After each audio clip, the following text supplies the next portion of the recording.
नमस्कार, पूर्णिमा की आवाज चैनल में आपका स्वागत है। हमारी आज की कहानी है ईश्वर की लाठी में आवाज नहीं होती।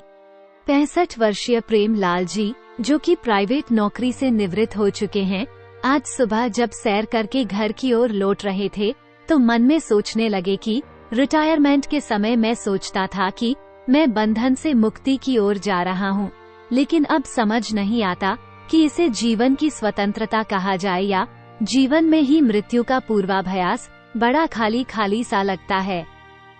जीवन एक एक पल बड़ी मुश्किल से तिल तिल करके खिसकता है।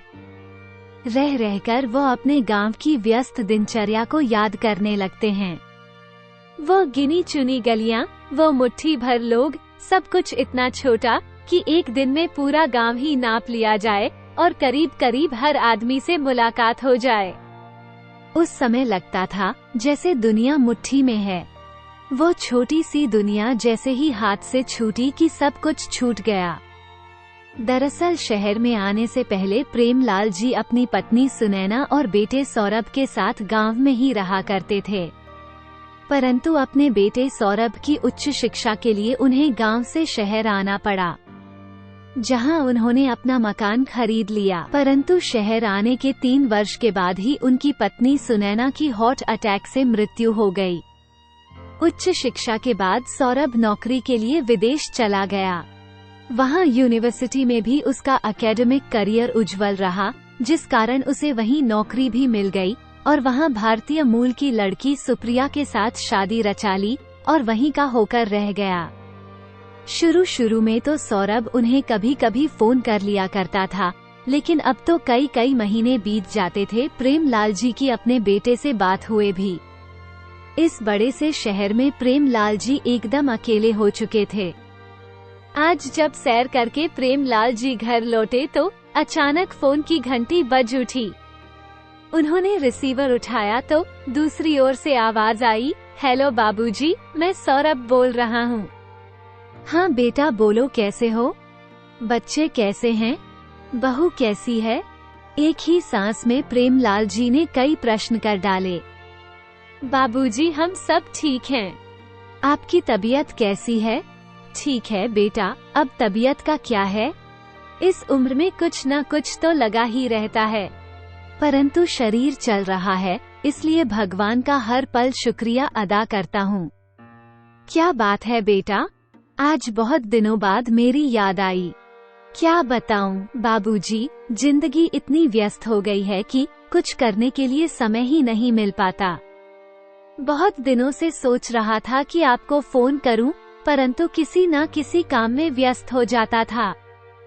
ये बात तो तुमने सच कही।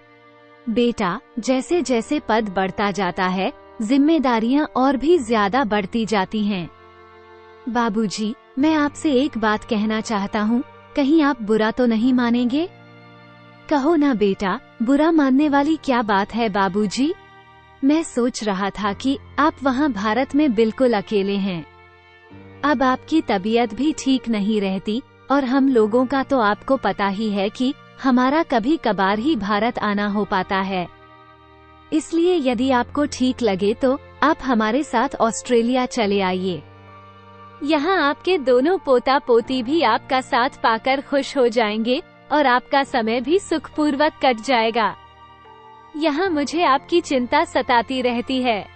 यदि आप यहाँ आ जाएंगे तो हम लोग भी आपकी ओर से निश्चिंत हो पाएंगे। अपने बेटे का प्रस्ताव सुनकर प्रेमलाल जी को बहुत अच्छा लगा। वे सोचने लगे कि 5 वर्ष बीत गए अपनी नौकरी से रिटायर हुए। कहीं ऐसा न हो कि किसी दिन अचानक मेरी आंख बंद हो जाए और मेरा बेटा मेरी अर्थी को कंधा देने भी न पहुंच पाए। ये सोचते हुए प्रेमलाल जी ने अपने बेटे को अपनी सहमति दे दी। फिर सौरभ बोला, बाबूजी अब आप यहाँ हमारे पास आ जाएंगे तो अपने मकान की अब कोई जरूरत नहीं है, इसलिए उस मकान को बेचने पर लगा दीजिए। मकान को बेचने की बात सुनकर प्रेमलाल जी कुछ हैरान रह गए, क्योंकि इस मकान के साथ उनकी पत्नी की मीठी यादें जुड़ी हुई थी। इस मकान की एक एक चीज को उन्होंने अपने हाथों से सजाया था। परंतु बेटे की बात भी सही है, कि अब इस मकान में वापस कौन आएगा। ये सोचकर उन्होंने मकान बेचने के लिए हाँ कर दी और अगले दिन ही न्यूज़पेपर में मकान बेचने के लिए विज्ञापन दे दिया। कुछ ही दिनों में मकान का सौदा हो गया। करीब 1 महीने के बाद सौरभ भारत आया और मकान के पैसों का लेन देन कर लिया। प्रेमलाल जी ने बैंक में जो भी एफडी बनवा कर रखी हुई थी, सौरभ ने उसका भी ड्राफ्ट बनवाकर कैश करवा लिया और सारी संपत्ति बेचने के बाद अब वे लोग ऑस्ट्रेलिया जाने के लिए बिल्कुल तैयार थे। निश्चित समय पर वे लोग एयरपोर्ट पर पहुंच गए। सौरभ ने कहा, बाबूजी आप यहीं सोफे पर बैठिए, सारी फॉर्मेलिटी पूरी करने के लिए समय चाहिए। मैं चेक इन करने के बाद आता हूँ, फिर आपको लेकर चलूंगा। प्रेमलाल जी वहीं सोफे पर बैठ गए और उनका मन अपने अतीत में खो गया। एकाएक उनकी जिंदगी के पन्ने खुलने लगे। जिस मकान को उनकी पत्नी ने इतने शौक से बनवाया था, उसे बेचते समय उनका मन भारी हो रहा था। शहर में आने से पहले प्रेमलाल जी ने अपनी पत्नी सुनैना से कहा था कि घर किराए पर ले लेते हैं और आसे रहेंगे, परंतु सुनैना तैयार नहीं थी और कहने लगी कि किराए पर तो हम केवल वर्तमान ही आराम से बिता पाएंगे, परंतु भविष्य की चिंता सताती रहेगी। चाहे जैसी भी हो, एक छोटा सा मकान या फ्लैट लोन लेकर खरीद लो, कम से कम वृद्धावस्था में कहीं भटकना तो नहीं पड़ेगा। कितने शौक से मैंने यह मकान बनवाया था। सुनैना भी तो कुछ दिन ही इस मकान में रह पाई। अचानक एक रात उसकी तबीयत इतनी ज्यादा खराब हुई कि सांस ही आनी मुश्किल हो गई। इलाज के लिए उसे अस्पताल में दाखिल करवाया, परंतु डॉक्टर की लाख कोशिशों के बावजूद भी उसे बचाया नहीं जा सका और इस दुनिया में मुझे अकेला छोड़कर भगवान को प्यारी हो गई। सुनैना की मृत्यु के बाद सौरभ कुछ दिनों के लिए ही भारत आया और कुछ ही दिनों बाद वापस भी चला गया, परंतु उसके जाने के बाद प्रेमलाल जी बेहद अकेले हो गए थे। कहीं पर भी उनका मन नहीं लगता था। इस घर में अकेले रहना तो उन्हें ऐसा लगता था कि मानो घर काटने को दौड़ रहा हो। प्रेमलाल जी, जिन्होंने कभी घर का काम किया ही नहीं था, अब खुद ही खाना पकाने लगे थे और घर की साफ सफाई करने के लिए एक कामवाली बाई को रख लिया था। अचानक प्रेमलाल जी का ध्यान भंग हुआ। उन्हें लगा कि काफी देर हो चुकी है, सौरभ अभी तक चेक इन करके आया नहीं। घड़ी पर नजर डाली तो लगभग 2 घंटे का समय निकल गया था। प्रेमलाल जी ने ऑस्ट्रेलिया जाने वाली फ्लाइट के काउंटर पर जाकर पूछा, मैडम मेरा नाम प्रेमलाल वर्मा है, मेरे बेटे का नाम सौरभ वर्मा है, हमें ऑस्ट्रेलिया जाने वाली फ्लाइट पकड़नी है। मेरा बेटा चेक इन करने के लिए आया था, पर वो मुझे कहीं नजर नहीं आ रहा।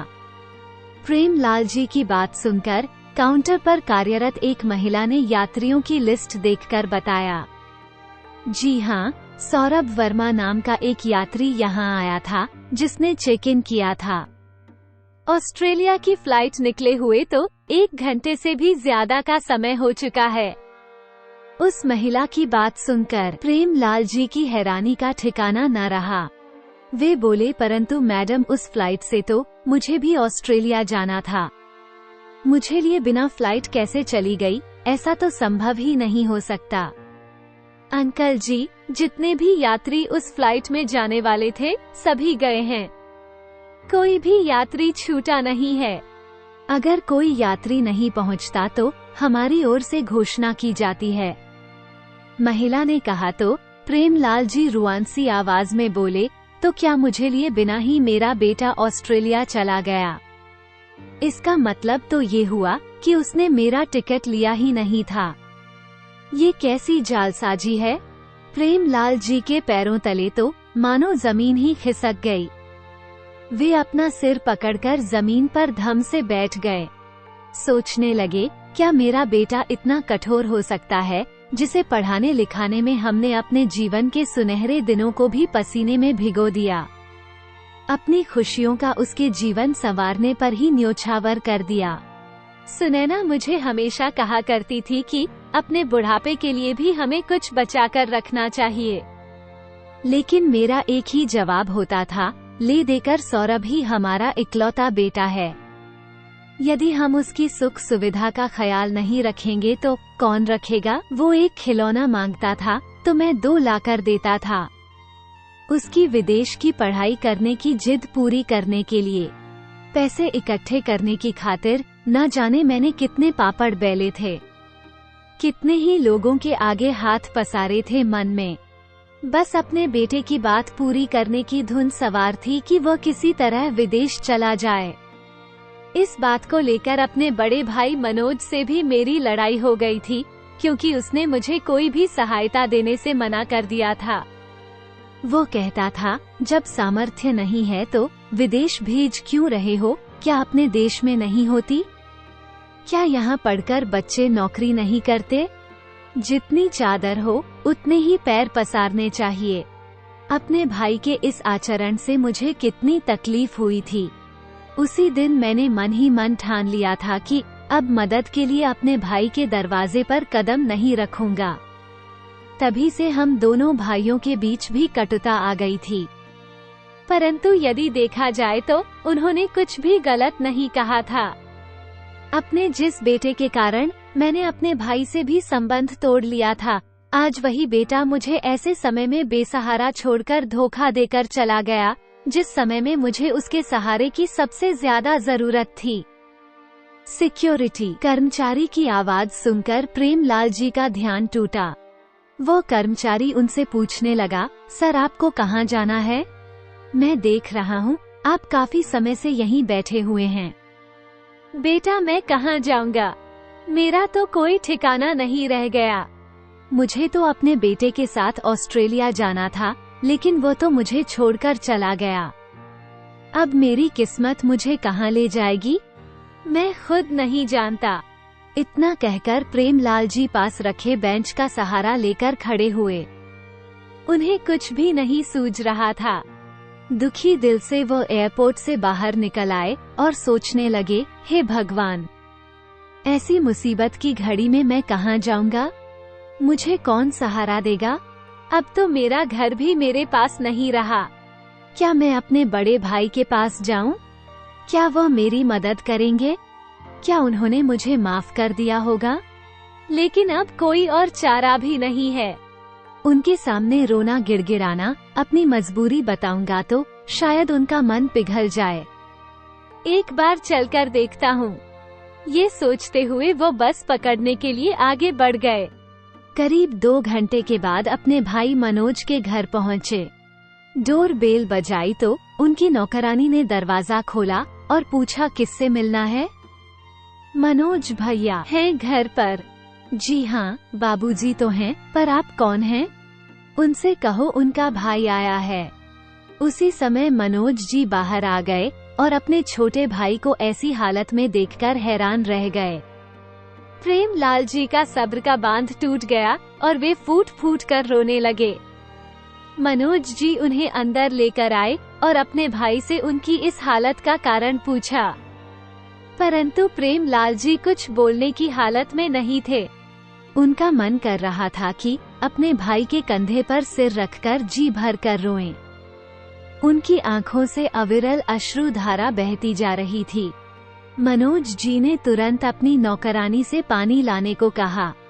प्रेमलाल, आखिर बात क्या है? तुम इस तरह जार जार क्यों रोए जा रहे हो, और यह क्या हालत बना रखी है तुमने अपनी? लो पहले थोड़ा सा पानी पी लो और शांत हो जाओ। अब तुम अपने घर में हो, अपने भाई के पास। प्रेमलाल जी ने एक गहरी सांस लेते हुए थोड़ा पानी पिया और संयत स्वर में बोले, भैया मैं क्या बताऊं आपको, इस उम्र में आकर मेरे बेटे ने ही मुझे छल लिया। मैंने कभी सपने में भी नहीं सोचा था कि ऐसा दिन भी मुझे देखना पड़ेगा जहां चारों तरफ केवल अंधेरा ही अंधेरा है। मैं कुछ समझा नहीं, तुम पहेलियां मत बुझाओ। तुम्हारी यह हालत देखकर मेरे मन में न जाने कितने प्रश्न एक साथ उठ रहे हैं। मनोज जी ने पूछा तो प्रेमलाल जी ने सारी घटना उनके सामने बयां कर दी।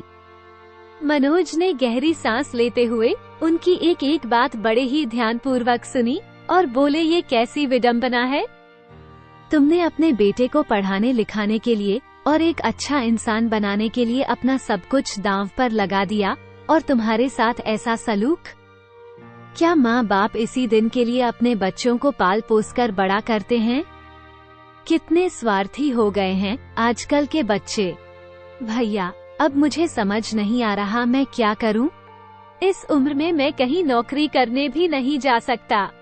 बेहतर होगा कि मुझे किसी वृद्धाश्रम में भेज दो। यह क्या कह रहे हो प्रेमलाल? आत्मसम्मान से सिर उठाकर जीने वाला इंसान आज वृद्धाश्रम जाने की बात कर रहा है। ये घर तुम्हारा ही है। बेटी शिखा की शादी के बाद जब से तुम्हारी भाभी ये दुनिया छोड़कर चली गई, उसके बाद तो मैं बिल्कुल अकेला हो गया हूँ। अब तुम आ गए हो तो हम दोनों का समय आराम से कटेगा। अपने बड़े भाई की बातें सुनकर प्रेमलाल जी को कुछ सहारा हुआ, परंतु वो उन पर बोझ नहीं बनना चाहते थे, इसलिए वे अभी भी परेशान थे। अभी दोनों भाइयों में ये बातें चल रही थी कि डोर बेल बजी। देखा तो मनोज की बेटी शिखा कुछ दिनों के लिए रहने आई थी। इतने वर्षों के बाद अपने चाचा को इस घर में देखकर उसे अचंभा हुआ।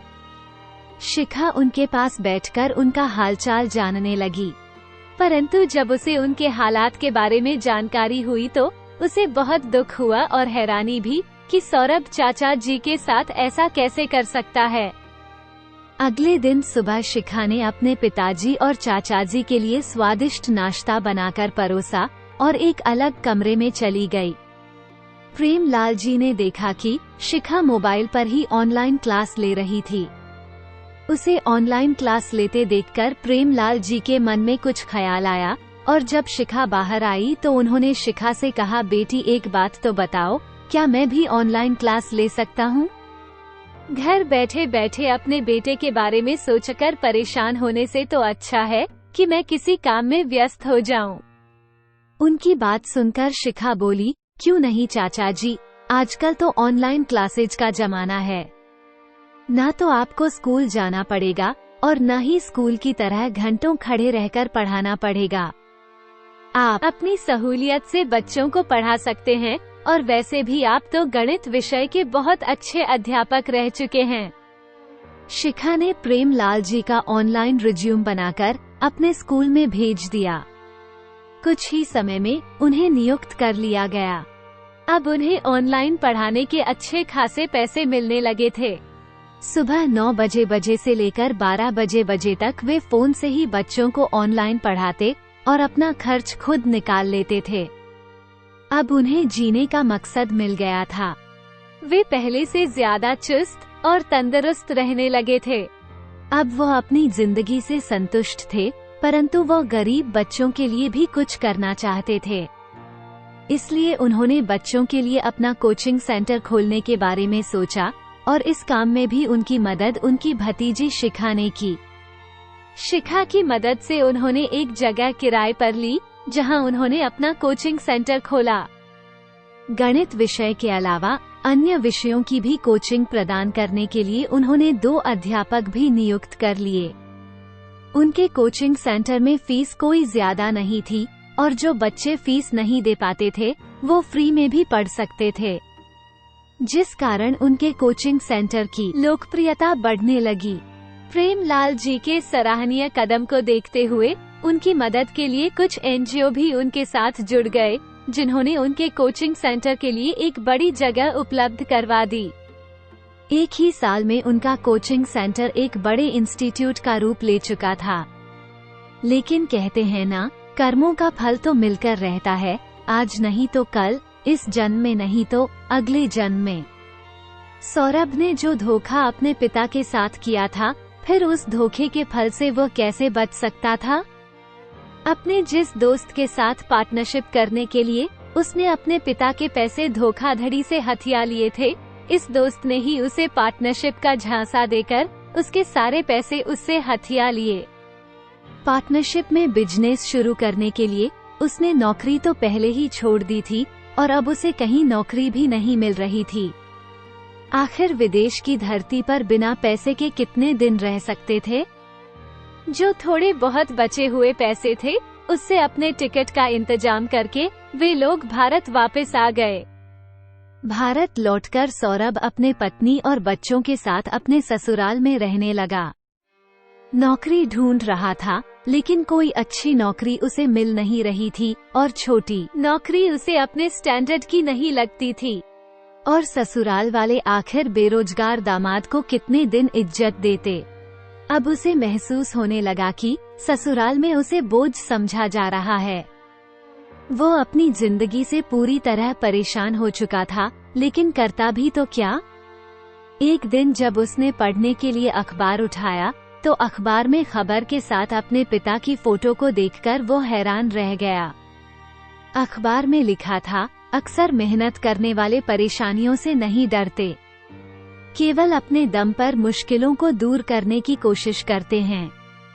मेहनत करके अपने आप को फिर से आत्मनिर्भर बनाने की एक मिसाल हैं श्री प्रेमलाल वर्मा जी, जिन्होंने 65 वर्ष की उम्र में अपने अंदर के शिक्षक को पुनर्जीवित किया और आज के बुजुर्गों के लिए प्रेरणा की एक मिसाल कायम की।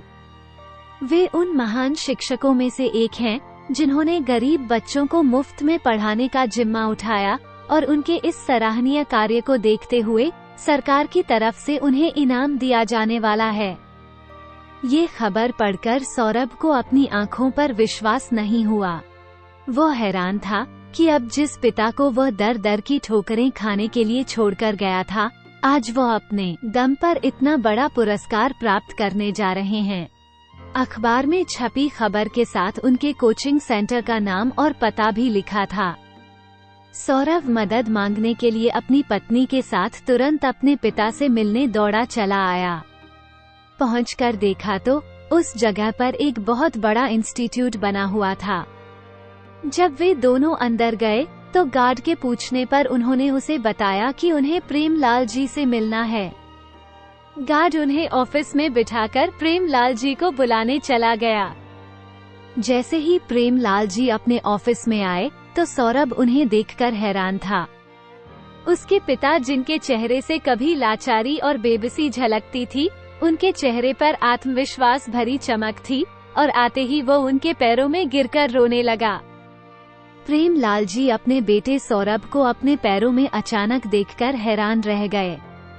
तभी सौरभ बोला, पिताजी, मुझे माफ कर दीजिए, मुझसे बहुत बड़ी गलती हो गई। मैंने धोखे से आपका घर बेचकर आपको अकेला छोड़ दिया और चला गया, लेकिन उसकी सजा मुझे ईश्वर ने दे दी है। मेरे साथ भी बहुत बड़ा धोखा हो गया है, अब मुझे आपका ही सहारा है।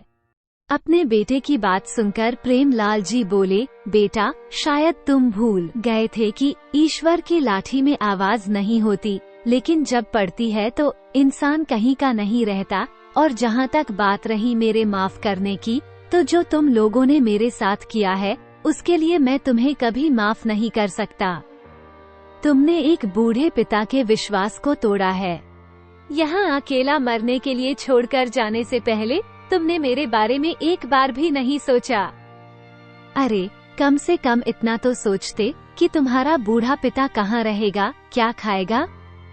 एक तरफ तुम हो और एक तरफ मनोज भैया की बेटी शिखा है, जो शादीशुदा होते हुए भी अपने पिता का अच्छे से ख्याल रखती है और अपना ससुराल भी संभालती है। तभी उनकी बहू बनावटी आंसू निकालते हुए बोली, पिताजी, अब जो हो गया सो हो गया, उसे तो बदला नहीं जा सकता, लेकिन आप नहीं जानते हम कितनी बड़ी मुसीबत से गुजर रहे हैं। एक एक रुपए के लिए हम लोग तरस गए हैं। अब बच्चों की पढ़ाई का खर्चा भी है। पिताजी, अगर आप हमारी कुछ मदद कर दें तो। सौरभ ने कहा तो प्रेमलाल जी ने स्पष्ट रूप से कह दिया, एक बार मैं तुमसे धोखा खा चुका हूँ, इससे ज्यादा धोखा खाने की शक्ति मेरे पास नहीं है। तुम्हें जो करना है वो करो, लेकिन जो भी पैसा मैं कमाता हूँ अपने दम पर कमाता हूँ। उस पैसे में से एक फूटी कौड़ी भी मेरे पास तुम्हारे लिए नहीं है। यदि मैं बुढ़ापे में इतना सब कुछ हासिल कर सकता हूँ तो तुम्हारी तो अभी उम्र है। खुद से पैसा कमाओ और अपनी जिंदगी कैसे जीनी है वो खुद देखो, लेकिन मुझसे उम्मीद लगाकर मेरे पास फिर कभी वापस मत आना। मेरी क्लास लेने का समय हो रहा है। मैं जाता हूँ। दोनों बेटा बहू अपने पिता को हैरानी से देखने लगे। वे दोनों कुछ और बोलते उससे पहले ही प्रेमलाल जी उठकर अपनी क्लास लेने के लिए चले गए। बेटा और बहू दोनों मुंह लटकाकर वापस आ गए।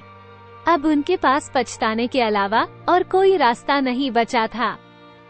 दोस्तों, आपको ये कहानी कैसी लगी? लाइक और कमेंट करके जरूर बताएं और चैनल को सब्सक्राइब करना बिल्कुल ना भूलें। मिलते हैं एक नई कहानी के साथ। बहुत बहुत धन्यवाद।